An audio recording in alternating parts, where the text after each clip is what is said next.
Բարև Հայաստանի ներքաղաքական դաշտը վերջին օրերին կարծես տեղավորվել է հարցազրույցների ռեժիմի մեջ եւ ներքաղաքական օրակարգը կարծես ձևավորվում է հարցազրույցներ, անդրադարձներ, արձագանքներ տրամաբանական շղթայում։ Երկու նախկին նախագահ Սերժ Սարգսյանը եւ Ռոբերտ Քոչարյանը խոսեցին պատերազմի, դրան նախորդած բանակցային գործընթացի եւ դրան հաջորդած փաստաթղթերի մասին։ Արդեն առիթ եղել է նկատելու, որ թեև նրանց մեկնաբանությունները տարբեր էին, բայց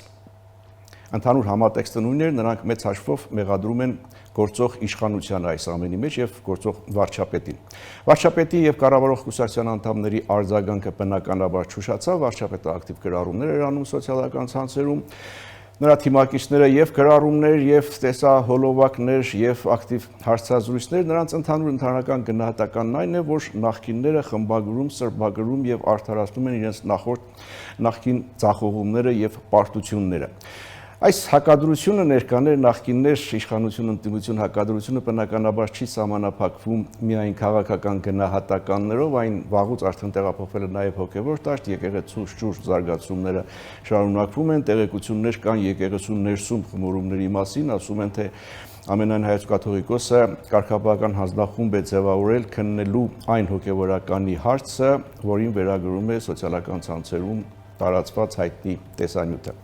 Այս ամենի համատեքստում մեր հարց է կարևոր այն, թե ինչպիսին է հանրային վերաբերմունքը իշխանությանը եւ ընդդիմությանը։ Հիմա իհարկե կարելի է կռահել կամ գնահատականներ հնչեցնել այդ հարցի հստակ պատասխանը մենք կունենանք արդեն հաջորդ տարի 2026 թվականին, երբ տեղի կունենան համապետական խորհրդարանական ընտրություններ։ Սա ազատազրույցն է Free News-ի եթերում, որտեղ համադրում են փաստերը, կարծիքները եւ կանխատեսումները։ Զրուցակիցս ազգային ժողովի քաղաքացիական պայմանագիր խմբակցության պատգամավոր Լիլիթ Ստեփանյանն է։ Բարև ձեզ։ Բարև ձեզ, պարոն Գրիգորյան։ Մի տեսակ տպավորություն չունեք, որ վերջին օրերին քաղաքական օրակարգը ընդդիմությունն է, նախկիններն են ձևավորում, նրանք հարցազրույցներ են տալիս, դուք արձագանքում եք։ Շնորհակալ եմ հրավերի համար, շնորհակալ եմ նաև հարցերի համար։ Իսկապես վերջին 5 օրը լեցուն էր այսպես հարցազրույցներով եւ ինչպես կարելի է նկատել, ամեն ինչ պետք է դիտարկել 2026 թվականի հերթական ընտրությունների համատեքստում եւ այս ջղաձգումները, նորամուտները, գուցե նաեւ հին ձևերով նոր քայլեր անելը բավականին նորաձև է քաղաքական դաշտում, այսինքն կարող ենք ասել, որ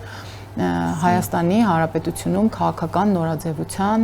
մեկնարկը տրված է, քաստինգը սկսված է, ուղղակի մի թեթև տարբերություն կա մեր եւ ինչպես դուք նշեցիք նախկինների մեջ, եթե մենք մեր ծրագիրը, եթե մենք մեր ռեֆորմները, մեր արդեն կատարած եւ կատարվող աշխատանքները բխեցնում ենք Հայաստանի Հանրապետության այս կամ այն ոլորտի զարգացումից, բխեցնում ենք Հայաստանի Հանրապետության քաղաքացու սիրտը, քաղաքական համակրանքը շահելու համար, ապա որոշ դեպքերում տեսնում ենք, որ այսպես ասած նախկինները, նրանց հետ ասոցացվող ուժերը, նրանց արբանյակ ռեսուրսները բոլորովին այլ տրամաբանության մեջ են շարժվում, այսինքն նրանք խնդիր ունեն շահելու ոչ թե Հայաստանի Հանրապետության քաղաքացու կամ քաղաքական տերմինով ասած իրենց էլեկտորատի սիրտը, այլ նրանք փորձում են դուր գալ կոնկրետ աշխարհակաղակական կենտրոնի եւ իմ ասածի բառապացույցը թերևս բոլորի հիշողության մեջ դեռևս վառ Հայաստանի Հանրապետության երկրորդ նախագահ Ռոբերտ Քոչարյանի հարցազրույցներ, որտեղ մեծ նա պարզապես այսպես անուղակի գովասանքի եւ հպարտության մեջ էր տեսնում Ռուսաստանի Դաշնությանը, ռուս խաղաղապահներին միաժամանակ 44-օրյա պատերազմի ամբողջ բեռը դնելով Հայաստանի Հանրապետության ուսերի վրա եւ գիտեք մենք շատ ենք խոսել, որ հատկապես երկրորդ եւ երրորդ նախագահների դեպքում Հայաստանի Հանրապետությունում բոլոր քաղաքական կարևորագույն process-ները մասնավորապես ընտրությունները լինեին նախագահական թե խորհրդարանական, որպես կանոն կեղծվել են, սա պարզապես քաղաքական աքսիոմա է եւ լսելով եւ Սերժ Սարգսյանի, լսելով եւ Ռոբերտ Քոչարյանի եւ շղթան այսպես ամբողջացնելու համար կարծում եմ ժանրի կանոնների համաձայն նաեւ առաջին նախագահը պետք է որ հարցազրույց տա իր հետ ասոցացվող որևէ լրատվամիջոցի ես արդեն կասկածում եմ որ իրենք երբևէ իսկապես սրտացավոր են կամ ի պաշտոնե ղեկավարել են Հայաստանի Հանրապետությունը, որովհետև չի կարելի 10 եւ ավելի տարիներ լինել Հայաստանի Հանրապետության ղեկավար, չի կարելի 10 եւ ավելի տարիներ զբաղեցնել շատ կարևորագույն պաշտոններ, բայց Հայաստանի Հանրապետության համար շատ ցավալի իրադարձությունների մեղքը այսպես ուղիղ դնել իշխանությունների ուսերին։ Եվ այստեղ բավականին հետաքրքրական է Ռոբերտ Քոչարյանի հետևյալ շեշտադրումը իր հարցազրույցի մեջ, որտեղ նա անդրադառնում է նոյեմբերի 9-ի հայտարարության 9-րդ կետին եւ դարձյալ մեղադրանքի սլակները ուղղում է Հայաստանի Հանրապետության նոյեմբերի 9-ի փաստաթղթից։ Շատ լավ,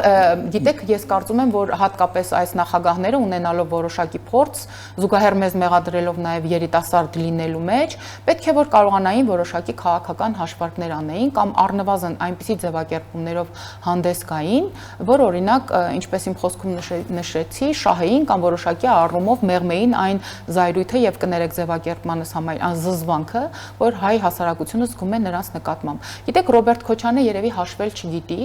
որովհետև նոյեմբերի 9-ի փաստաթղթի 9-րդ կետին հասնելը եւ հիմնականում դրա շուրջ իր խոսքը կառուցելը, որը միանշանակ Հայաստանի Հանրապետության շահերից չէր բխում, ոչ էլ Հայաստանի Հանրապետության ապաշրջափակման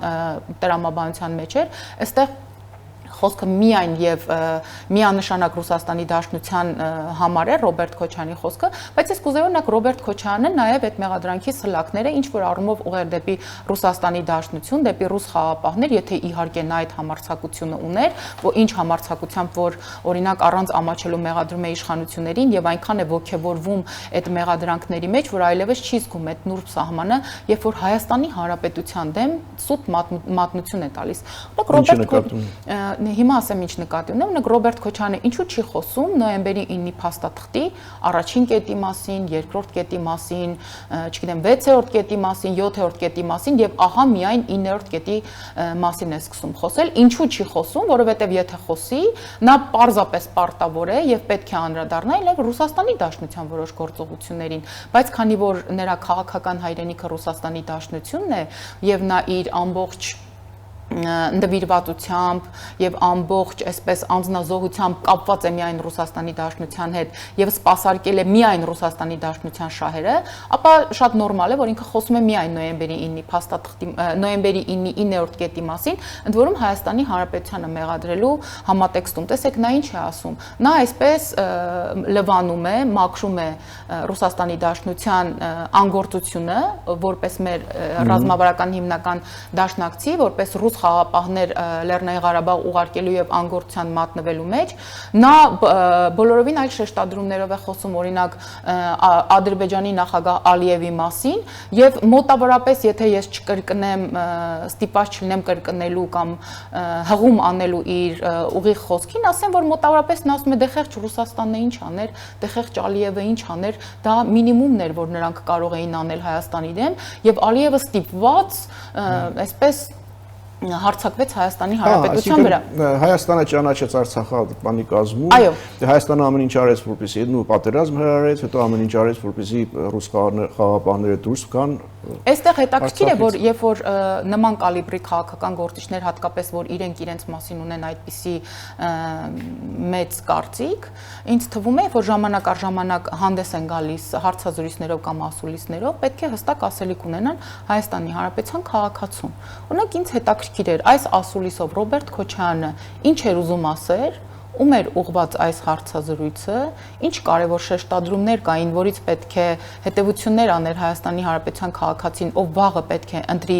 օրինակ իր քաղաքական ուժին կամ իրեն հարող քաղաքական ուժերին եւ առհասարակ ինչու հիմա։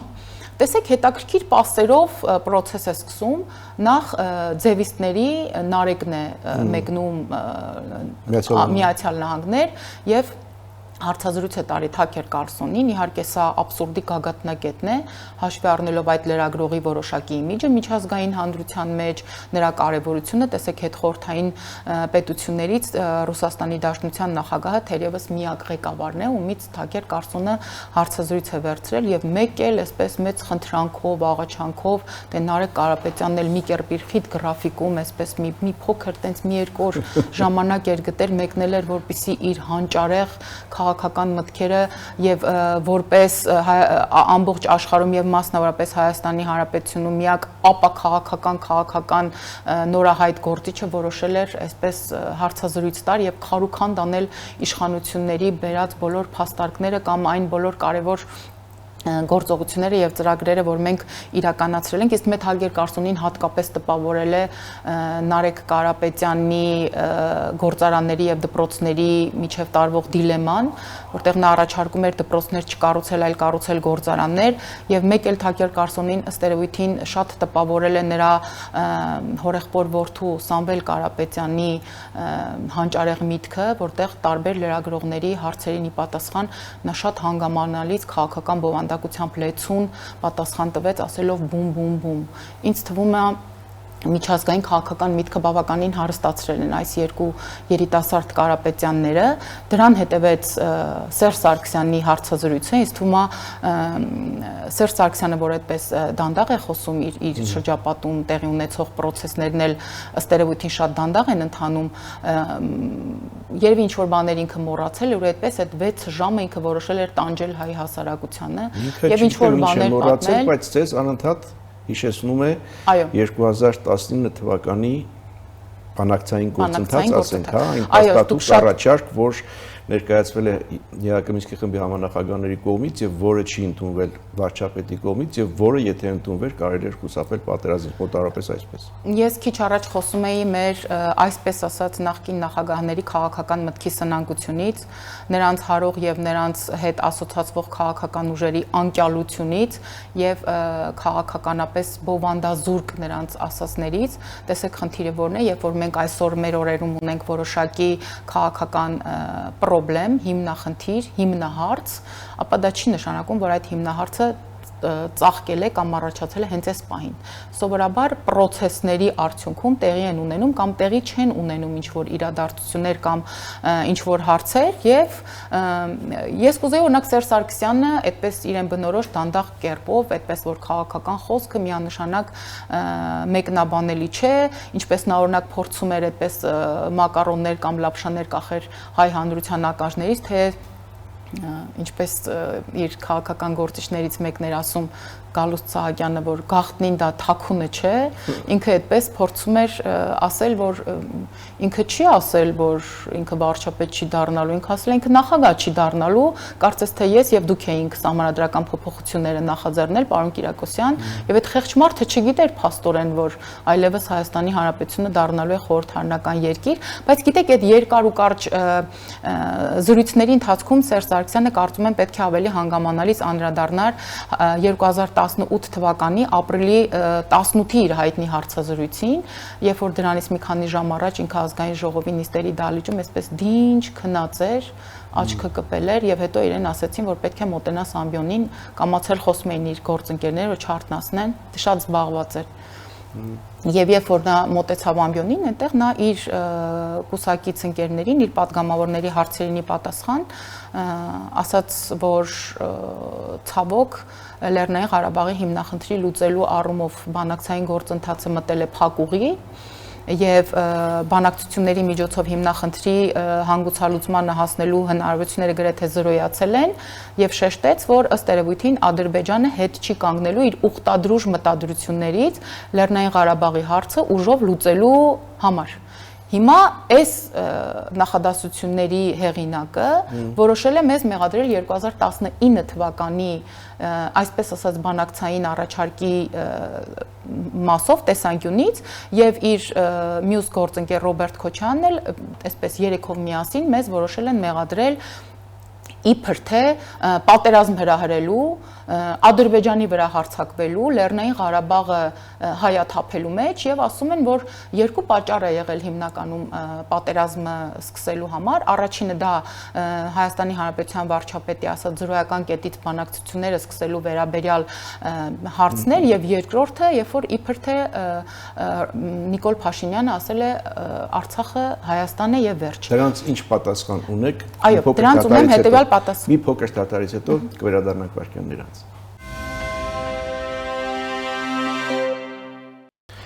Հիշեցնեմ, սա ազատ զրույցն է Free News-ի եթերում, ես զրուցում եմ ազգային ժողովի քաղաքացիական պայմանագիր խմբակցության պատգամավոր Լիլիթ Ստեփանյանի հետ։ Մենք խոսում էինք նախկին երկու նախագահների հարցազրույցների եւ նրանց մեղադրանքների մասին ուղղված վարչապետին, դուք դրանց երկուսը կոչեցիք եւ հիմա դրանց պատասխան։ Նախ ուզում եմ նշել, որ մեր խոսակցությունը շատ հետաքրքիր տեղ հասավ եւ երեք Հայաստանի Հանրապետության վարչապետ Նիկոլ Փաշինյանը հայտարարեց, որ ինքը շատ շուտով հայ հանրության ուշադրությանը եւ դատին է հանձնելու բանակցային փաստաթղթերը, առաջարկների ձևակերպումը, որը կարծում եմ շատ տխուր եւ ոչ շահեկան վիճակի մեջ է դնելու մեր բոլոր քաղաքական օպոնենտներին եւ մասնավորապես երկրորդ եւ երրորդ նախագահներին։ Կարծում ասած բանակցային փաստաթղթերը եւ մի նամակ։ Եվ մի նամակ, այո։ Ես կարծում եմ, որ գիտեք, երբ որ քաղաքական կոռեկտությունը պահում ես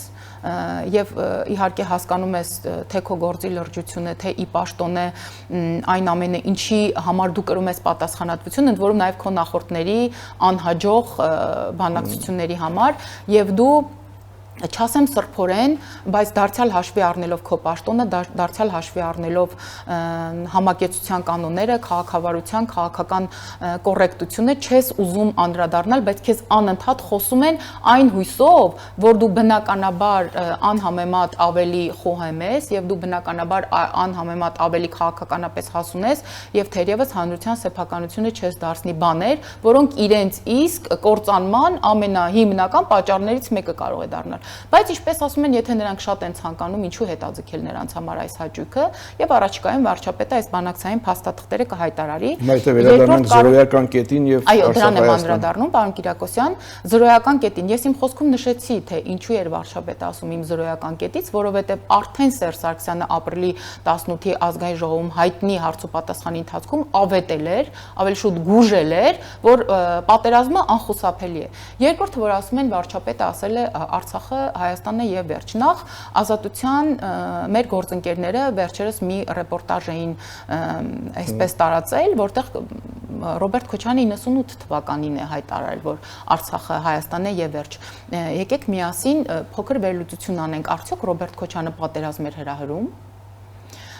Եվ արդյոք Ռոբերտ Քոչյանը չէր կարծում, որ Արցախը Հայաստանն է եւ վերջ։ Ես հիմա էլ ուզում եմ հարցնեմ Ռոբերտ Քոչյանի, Սերժ Սարգսյանին եւ Լևոն Տեր-Պետրոսյանին, Արցախը Հայաստան չէր եւ վերջ։ Եվ եթե Արցախը Հայաստան չէր եւ վերջ, ապա 88 թվի միացում շարժումը ինչի մասին էր։ Եվ ինչու հանկարծ այդ միացում շարժումը որոշակի process-ներից հետո, որը շատ թանկ արժեցավ Հայաստանի Հանրապետության նաեւ Լեռնային Ղարաբաղի ազգաբնակչության վրա, մանրամասների մեջ չխորանամ, արդյունքում այդպես էլ որևէ միացում, որևէ, չգիտեմ, այդպես որևէ կարգավիճակ չստացավ եւ հետագայում բոլոր բանակցությունները նվիրված են եղել ոչ թե Լեռնային Ղարաբաղի կարգավիճակի կամ Լեռնային Ղարաբաղը Հայաստանին միացնելու գործընթացին, այլ նվիրված են եղել ընդամենը ինչ որ տարածքներ հետ տալու մասին, որպեսզի հետագայում քննարկվի կարգավիճակի հարցը։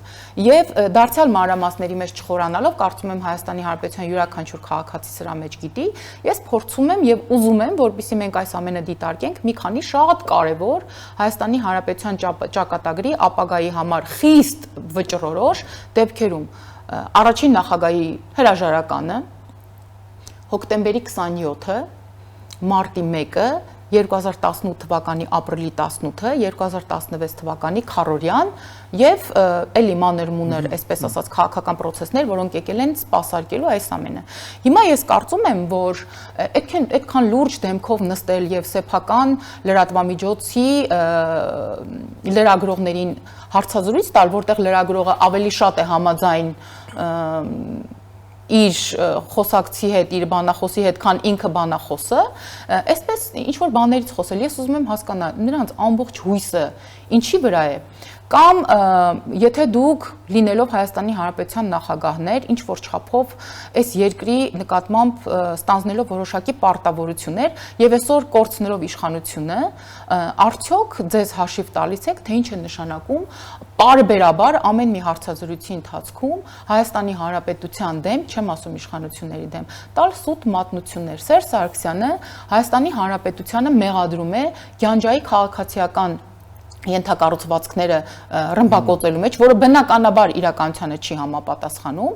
Ռոբերտ Քոչարյանը Հայաստանի Հանրապետությանը մեղադրում է պատերազմը չկանգնեցնելու մեջ, պատերազմ հրահրելու մեջ։ Ես ուզում եմ Ռոբերտ Քոչարյանին եւ իր բոլոր կուսակցական ընկերներին ասել, չգիտեմ, չեմ ուզում ասեմ հարգելի,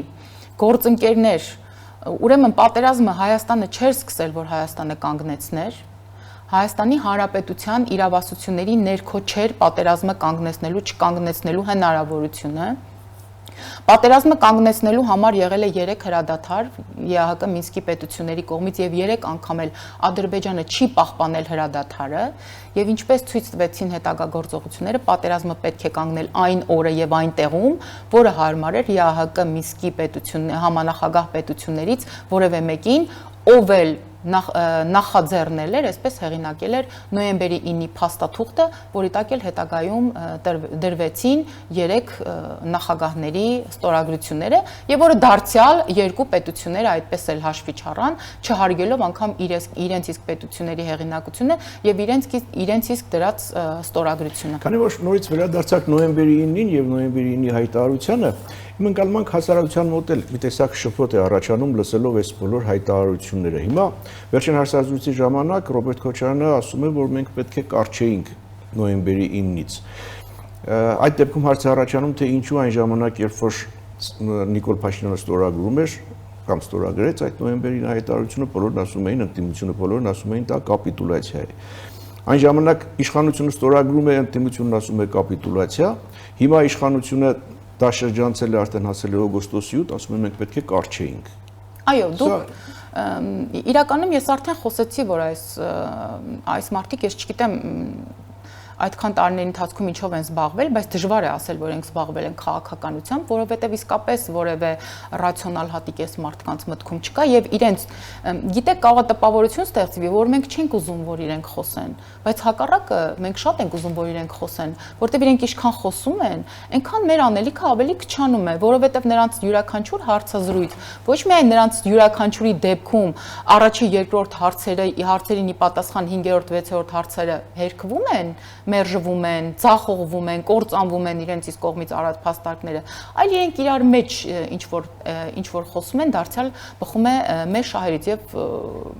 ես հույս ունեմ, որ իրենք առաջիկայում ավելի հաճախ կսկսեն խոսել։ Տեսեք, նոյեմբերի 9-ի փաստաթղթից, որ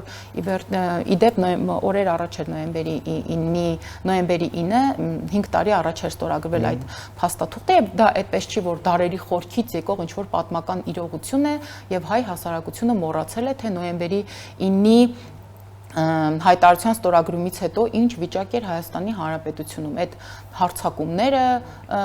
պետական շենքերի վրա, կառավարությունը տակնու վրա անելը, այո, մեր սենյակները ազգային ժողովի պատգամավորների, որտեղ որ այսպես անխնա փշրված ավերված էր ամբողջ գույքը, ամառանոցների վրա հարցակումը, որ անպայման բռնեն, որովհետև նոր հոկտեմբերի 27 անելու չասեմ հրահանգ կար, բայց օդում կախված այդ վիճակը կար եւ նախկին իշխանությունների,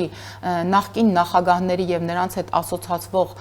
տեղական եւ ոչ տեղական ուժերի համար դա, ինչպես նշում է Ռոբերտ Քոչարյանը իր հարցազրույցում, իդեալական պայմաններ էին, որպեսզի նրանք կարողանային հեղաշրջում անել Հայաստանի Հանրապետությունում եւ վերջապես հասնել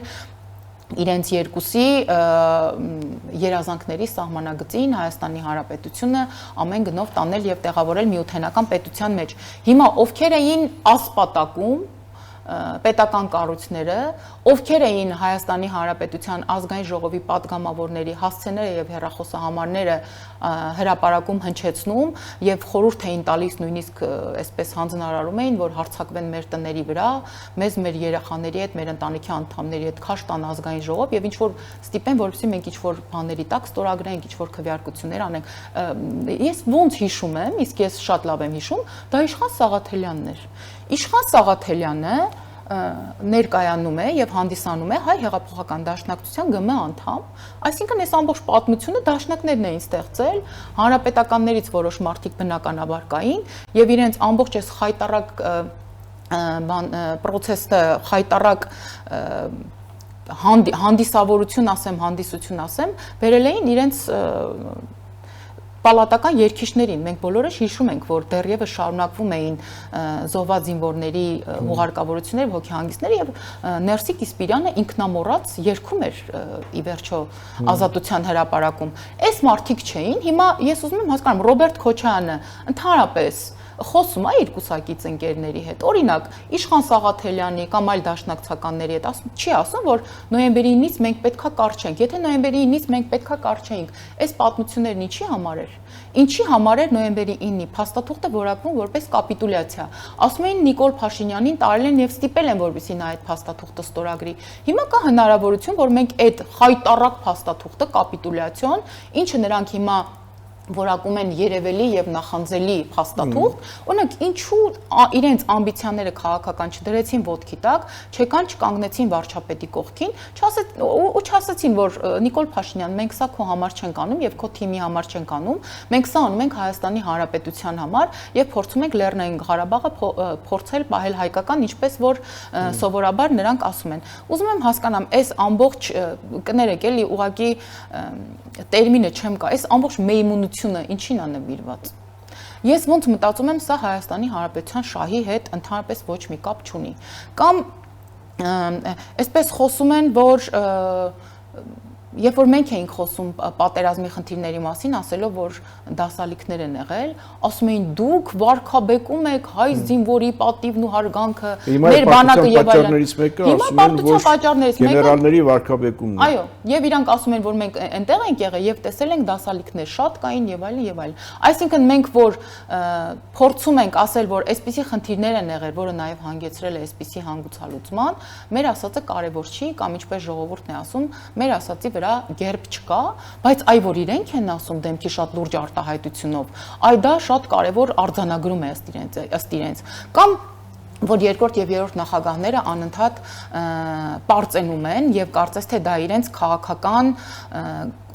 գործունեության հիմնական մեկնարկային կետն է եղել ելակետային, որ իրենք մասնակցել են Արցախյան առաջի պատերազմին։ Ռոբերտ Քոչարյանը դեմքի շատ լուրջ արտահայտությամբ ասում էր, պետք է 2 շաբաթ տրեյնինգներ անցնեին մեր նորակոչիկները։ Ռոբերտ Քոչարյանը ընդհանրապես տեղեկացված է 44-օրյա պատերազմին ինչ վիճակ էր, հարձակումները որտեղից էին, ոնց, այսինքն Հայաստանի Հանրապետությունը ունեցել է հնարավորություն եւ նորակոչիկներին եւ կամավորներին եւ պայմանագրայիններին բերել, տանել 2 շաբաթ ինչ որ բան, հետո իրանք իրար հետ ընկերանային նոր գնային պատերազմ, լավ, ինչքան կարելի է այս խնդիրները հայ ժողովրդի արչեւ, Հայաստանի Հանրապետության արչեւ ծառացած ներքին եւ արտաքին մարտահրավերներ այսպես հասցնել абսուրդի աստիճանի եւ օգտվել առիթից, որ հակառակ տեսակետը ներկայացնող չկա, այսպես փորձեն հայ հանրության ուշադրությունը, հայ հանրության գիտակցությունը, հայ հանրության բանականությունը փորձեն այսպես մթագրել կամ որ ասում են մենք էլ ենք սպասարկում քաղաքական օրակարգը, որը վերաբերում է խաղաղությանը եւ դա Նիկոլ Փաշինյանի եւ իր թիմի մենաշնորհը չէ, բայց օրինակ ասում են, որ չի կարելի սահմանափակվել 29743 կիլոմետրով, որովհետեւ այդպես դու տարածաշրջանում դադարում ես լինել խաղացող։ Այս մարդը բաց հրավեր է անում եւ բաց տեքստով դարձյալ կոչ է անում մեր տարածքի, մեր տարածաշրջանին հարևաններին, որոնց հետ մենք փորձում ենք մի կերպ հարաբերություններ կարգավորել, փորձում ենք մեր ավարտին հասցնել մեր քաղաքական օրակարգի այն ապաշրջապակման հնարավորությունը Հայաստանի Հանրապետության համար, այս մարդը եկել է ասում է մենք սպասարկում ենք խաղաղության օրակարգը,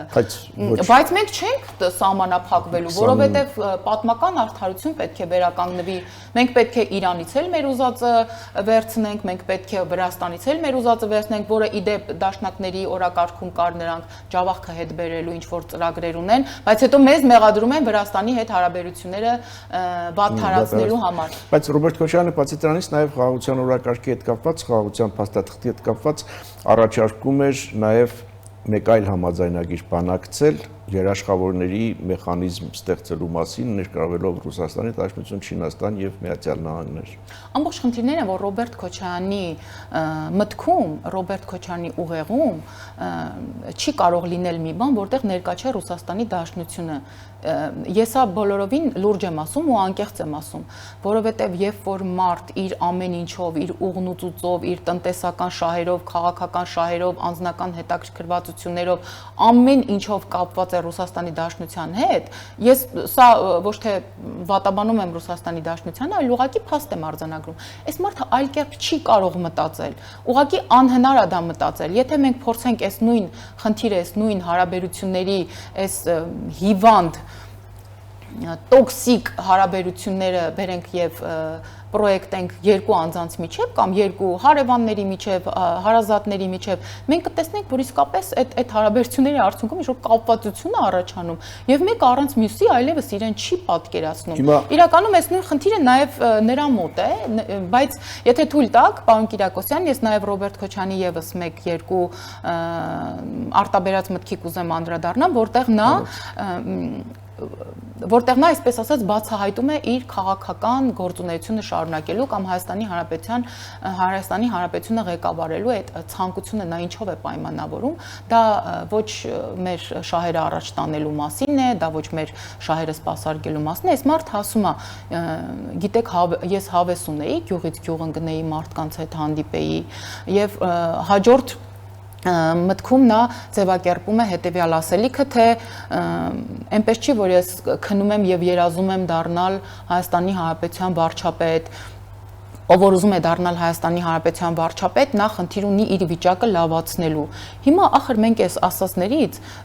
շատ տարբեր հետևություններ կարող ենք անել։ Եթե դու հավես չունես գյուղից գյուղ ընկնելու, այդ դեպքում ինչու ես քիթդ խոթում միտեղ, որտեղ քեզ որևէ մեկը չի հրավիրել։ Եթե դու ուզում ես կամ գտնում ես, որ բոլոր նրանք են ցանկանում դառնալ վարչապետ, ովքեր խնդիր ունեն իրենց վիճակը լավացնելու եւ դու գիշերները չես քնում երազելով դրա մասին, բա ինչ ես ուզում դառնաս վարչապետ։ Կարող ամեն դեպքում ուզում ես դառնաս վարչապետ, որովհետև այս ապօրինի գույքի բռնագրավումը ոնց որ թե լուրջ ունի մեջ է մտնում, ոնց որ թե հողը ոտքերի տակից փախնում է ու ոնց որ թե դու մի տարբերակ ունես քո թալանածը պահելու համար եւ այն է լինել ղեկավար պաշտոնում, որ կարողանաս ինչ-ինչ գործեր չեղարկել կամ ինչ-ինչ դեպքերում, չգիտեմ, կադրային փոփոխություններ անել եւ քո ուզածը պահել։ Ախր չի կարելի սեփական թալանը պահելու համար մի ամբողջ ժողովուրդ եւ մի ամբողջ պետություն մատաղ անել, հետո էլ ասել, որ ես էլ շատ կարևոր մարդկանց հետ նկարներ ունեմ, բայց այդ նկարների համար ինչ որ մեկին ինչ որ բան չեմ տվել։ Այդ ցավը տանեմ, դու Հայաստանի Հանրապետությունում ինչքան ստրատեգիական կառույց ու ենթակառուցված կա, տվել ես արդեն Ռուսաստանին, պիտի բան մնար, որ ուրիշին էլ տայիր ախր։ Էլ բան չի մնացել։ Հիմա ասել էի մեկ էլ ինչ էր մնացել, որ տայի Ռուսաստանին, բայց դա քաղաքական կոռեկտության սահմաններում չէ։ Մեկ հարցելու ավարտենք, ամփոփենք։ Հիմա այս հարցազրույցները, որոնց մասին մենք խոսում ենք, մեծ հաշվով ինչպես է գնահատում, սա անցյալի երկկողմանի, երակողմանի հաշվետվություն է, պատասխան է անցյալի հարցերին, թե փորձ է ազդելու առաջիկա քաղաքական process-ների վրա։ Ես արդեն ասացի, որ թե ձևիստները, որոնց ամբողջ կապիտալը գալիս է Ռուսաստանի Դաշնությունից եւ ձևավորվել է այնտեղ, թե Սերժ Սարգսյանի, դեպ Սերժ Սարգսյանը մի քիչ ավելի անկեղծ էր ձգտումներ, ինքը ասում է, ես էլ չեմ ուզում։ Հա ինքը դեմ չի իհարկե, որ իրեն հարող քաղաքական ուժերը մտնեն քաղաքական մրցապայքարի մեջ եւ որոշակի, օրինակ մանդատ ստանան կամ որոշակի տեղեր ստանան ազգային ժողովում, բայց ինքը մեծ առումով ավելի անկեղծ է եւ ասում է, ես չեմ ուզում եւ այդ մասին ես հայտարարել եմ։ Դարձյալ Հայաստանը շահերու սպասարկելու տեսանկյունից որևէ բան այստեղ չենք տեսնում, ճիշտ է տեղին չէ, բայց իր բանասիրական կրթության արմատներին ես ուզում եմ հայ հանրությունը նաև դուք երբ բակունցի հրաշալի ստեղծագործության այդ որ յուրաքանչյուր դպրոցական անգամ գիտի եւ դա հատկապես ձևիստների պարագայում խիստ պատկերավոր է եւ խիստ տպավորիչ, երբ բզեզին Սերժ Սարգսյանը համեմատում է կենդանու հետ, չի ասում ինչ կենդանի, այտենց մեծ խոշոր չափերի, գուցե դինոզավր, իսկ ծաղկափոշին համեմատում է արտաթորանքի հետ։ Այս մարդը 90-ական թվականներից Հայաստանի Հանրապետությունում զբաղեցել է կարևորագույն պաշտոններ, կարևորագույն։ Հիմա հասկանում ենք Հայաստանի Հանրապետությունը խի այս վիճակին։ Ռոբերտ Քոչարյանը ասում է, որ ես խնդիր ունեմ իմ հարստությունը պահելու համար, բայց դրա համար ինձ իշխանություն է պետք։ Եվ ինքը որոշել է, որ տեխնոլոգիայով այսպես մի քանի ուղղությունով է մտել մրցապայքարի մեջ, որպեսզի հետագայում այդպես գումարվեն եւ ինչ-որ բան դառնան, բայց ես ասում եմ գումարելիների տեղափոխությունից գումարը չի փոխվում, եւ ինչքան էլ իրանք իրենց դեմքով չառաջադրվեն եւ ինչքան էլ իրենք իրենց դեմքով չհայտնվեն հանդրության շրջանում կամ շեշտը դնեն այսօրվա երիտասարդ ընտրողի վրա, որը չի հիշում իրենց ղեկավարման, իրենց կառավարման տարիները, այնուամենայնիվ մենք նեոլիթյան դարաշրջանում չենք ապրում եւ գոյություն ունի համացանց, գոյություն ունի մամուլ եւ գոյություն ունեն ի վերջո քաղաքական փաստարկներ, քաղաքական բանավեճեր եւ այս ամենի արդյունքում պետք է լինի։ Մեծ առումով արդեն ասացի, նրանք ուզում են ինչ որ աշխարհաքաղաքական կենտրոնի ուղերձնել հղել, ասել որ քո ծառան լինենք, քո խարջը միշտ տանք, իսկ ինչպես բոլոր դեպքերում իրենց բոլոր ղեկավարման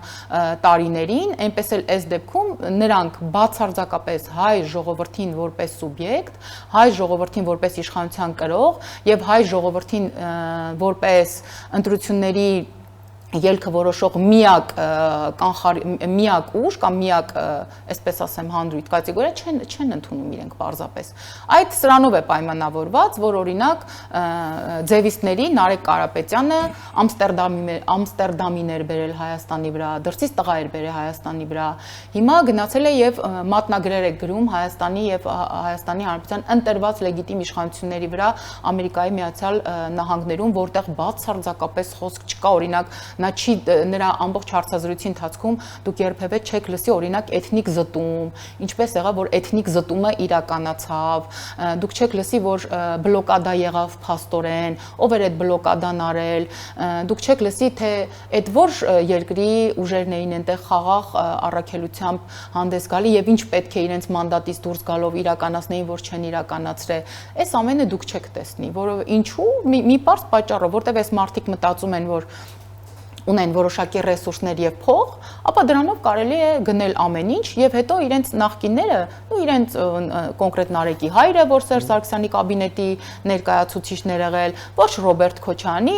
խումբը, նրանք սովորեն, որ պետք է գումարը տան եւ ձայն առնեն, բայց 2018 թվականից հետո Հայաստանի Հանրապետությունում ոչ մի քվե չի կեղծվել եւ